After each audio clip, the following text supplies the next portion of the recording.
In the heart of the 20th century, a man emerged who would forever shape the course of history. With charisma that ignited hope and determination that sparked change, John F. Kennedy stood as a beacon of progress. Through the lens of time, we delve into his journey, from the eloquent speeches that resonated with millions to the critical decisions that defined an era. Join us as we revisit the life and impact of a visionary leader whose legacy continues to inspire and guide us today.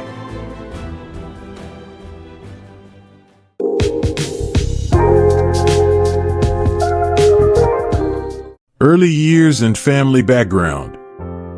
John Fitzgerald Kennedy, often referred to as JFK, was born on May 29, 1917, in Brookline, Massachusetts. He was the second son of Joseph P. Kennedy Sr. and Rose Fitzgerald Kennedy.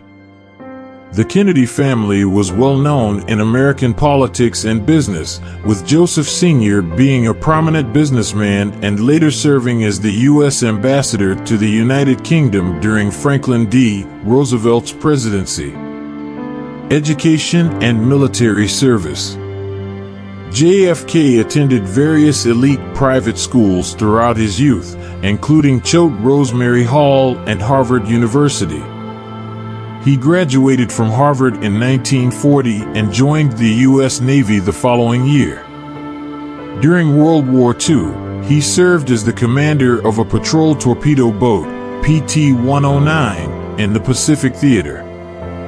His heroic actions during the sinking of PT-109 earned him the Navy and Marine Corps Medal, as well as the Purple Heart. Entry into politics. After the war, JFK returned to Massachusetts and entered politics. He was elected to the U.S. House of Representatives in 1946, where he served 3 terms. In 1952, he successfully ran for the U.S. Senate, establishing himself as a rising star within the Democratic Party. Presidential campaign. JFK's presidential aspirations became evident when he announced his candidacy for the Democratic nomination in 1960. He faced tough competition, particularly from Lyndon B. Johnson and Hubert Humphrey. However, Kennedy's charisma, eloquence, and innovative use of television debates helped him secure the nomination. Presidential victory. The 1960 presidential election was a closely contested battle against Republican candidate Richard Nixon. Kennedy's youthful energy and strong performance in the televised debates resonated with voters. On November 8, 1960, Kennedy narrowly won the election, becoming the youngest person ever elected to the presidency at the age of 43. New frontier. JFK's presidency, often referred to as the New Frontier, was characterized by his focus on civil rights, space exploration, and economic growth. He established the Peace Corps to promote international volunteerism and launched ambitious space programs, culminating in the Apollo 11 mission that successfully landed the first humans on the moon in 1969. Cuban Missile Crisis. One of the most critical moments of Kennedy's presidency was the Cuban Missile Crisis in 1962. The United States and the Soviet Union stood on the brink of nuclear war as the Soviets attempted to place nuclear missiles in Cuba. Through a combination of strategic negotiations and brinkmanship, Kennedy managed to defuse the crisis without resorting to military conflict. Civil rights and domestic challenges. Kennedy's commitment to civil rights was evident in his support for the civil rights movement, though progress was slow due to political opposition. His administration faced domestic challenges such as economic inequality, healthcare reform, and social unrest. Despite these challenges, Kennedy's popularity remained relatively high. Assassination and legacy. On November 22, 1963, Tragedy struck when JFK was assassinated while riding in a motorcade in Dallas, Texas. The nation and the world were shocked by his untimely death.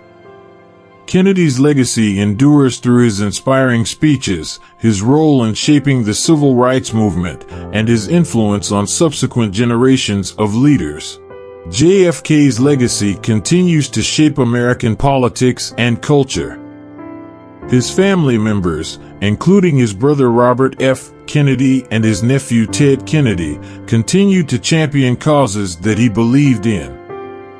JFK's presidency is often remembered as a time of optimism and aspiration, even as his administration faced significant challenges. Important topic on earth, peace. What kind of a peace do I mean, and what kind of a peace do we seek? Not a Pax Americana, enforced on the world by American weapons of war. Not the peace of the grave or the security of the slave. I am talking about genuine peace, the kind of peace that makes life on earth worth living, the kind that enables men and nations to grow and to hope and build a better life for their children. Not merely peace for Americans, but peace for all men and women. Not merely peace in our time, but peace in all time.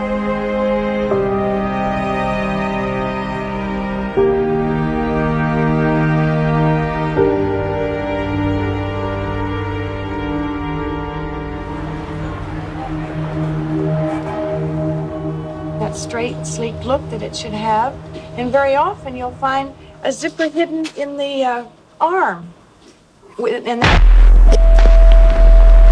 Good afternoon, ladies and gentlemen. You'll excuse the fact that I'm out of breath, but about 10 or 15 minutes ago, a tragic thing, from all indications at this point, has happened in the city of Dallas.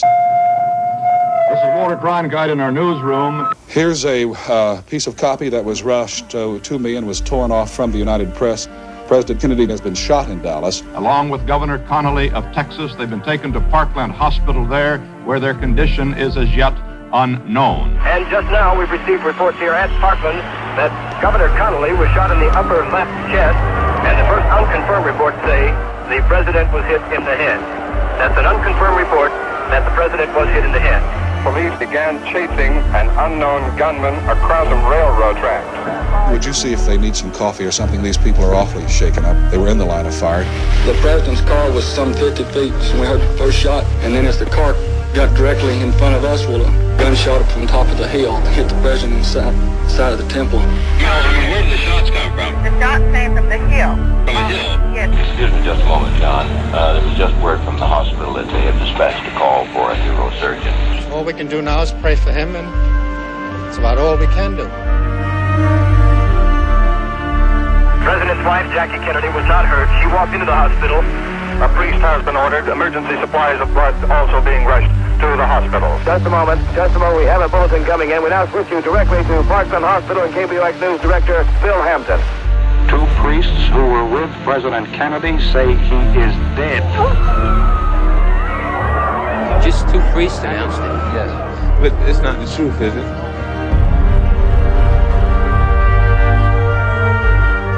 The flash, apparently official, President Kennedy died at 1 p.m. Central Standard Time, some 38 minutes ago.